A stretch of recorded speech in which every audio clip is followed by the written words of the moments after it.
Hey guys, Josh Moore here with a very quick update to share with you a few changes and improvements that we've made to SerpSling based on your feedback. So we appreciate those of you that are sending in suggestions and ways to improve SerpSling. You guys know that when we receive those, we take them seriously and we get right to work. So a few of these that we have just released. Number one is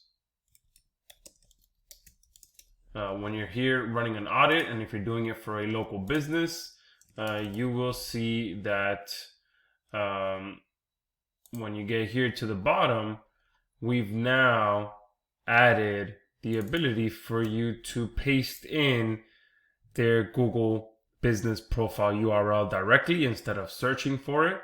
All right, so that makes things a little bit easier for you. If for some reason our system isn't pulling it up, you can now, and this one, let's see if it doesn't pull up, then I'll go ahead. This one did pull up. All right, but if for some reason it didn't, then you can just go ahead and grab that URL directly from Google, paste it in there, and then just put use URL. We've also had a few of you mention that the business that you're running the audit on doesn't publish the physical address. Apparently there are some industries who prefer not to publish their address. So for those of you who are like that keep their address private, you just click this option and you'll still be able to run the audit. Okay, so two different changes there, and then we'll go ahead and hit the start audit.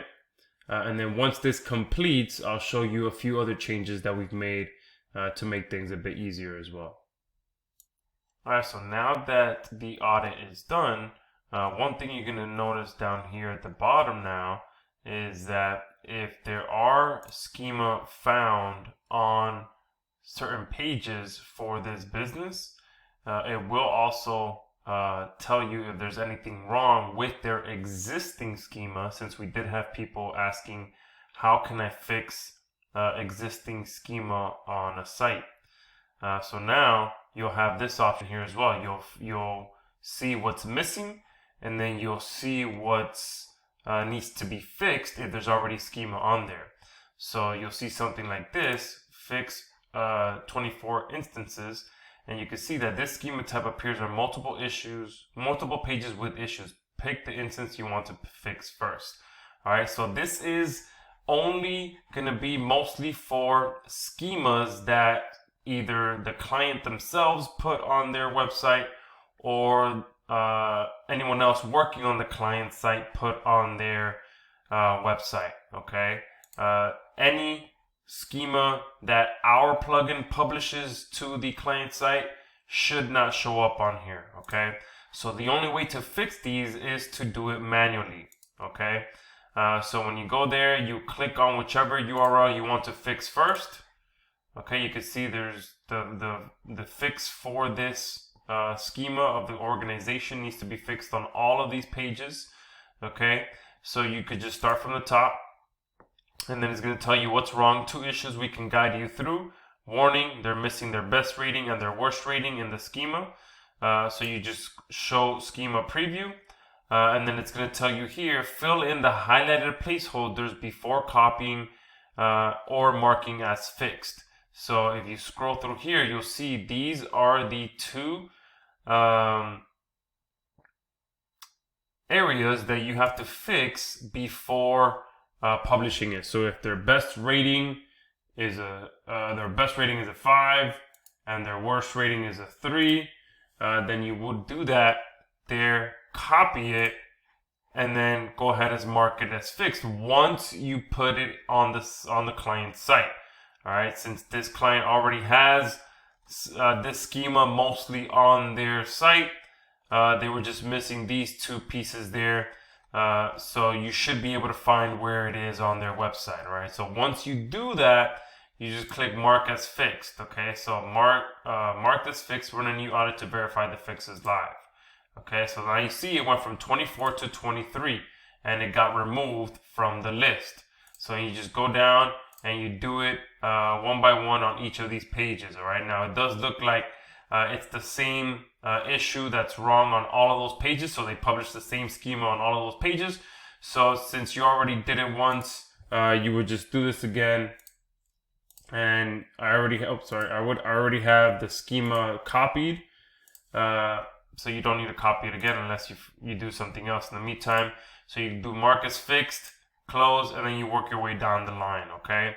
And that's another new update that we added because we did get a few people messaging in what happens if there are existing schema that have issues on the site. So now we've made it possible and pretty much did it for you.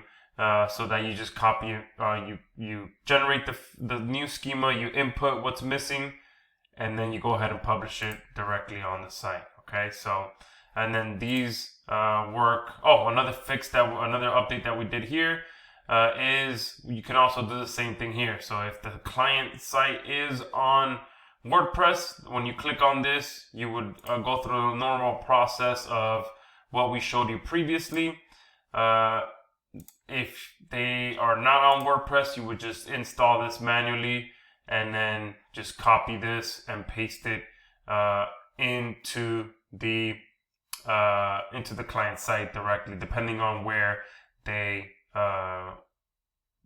which system they're using, which content management system they're using, and then here it tells you where to do it inside the head tag of your site. Okay, so that's it. If you are not on WordPress, we have a solution for you now as well. If you have existing schema on your site, we have a solution for that as well. And again, if you are running an audit for a business whose website is not or their address is not listed, you have that option to click that box and then it will skip verifying the address information for businesses that like to keep their address private. Okay, so that's it. Hope you enjoyed these changes. We are continuing to work hard to make the changes that you request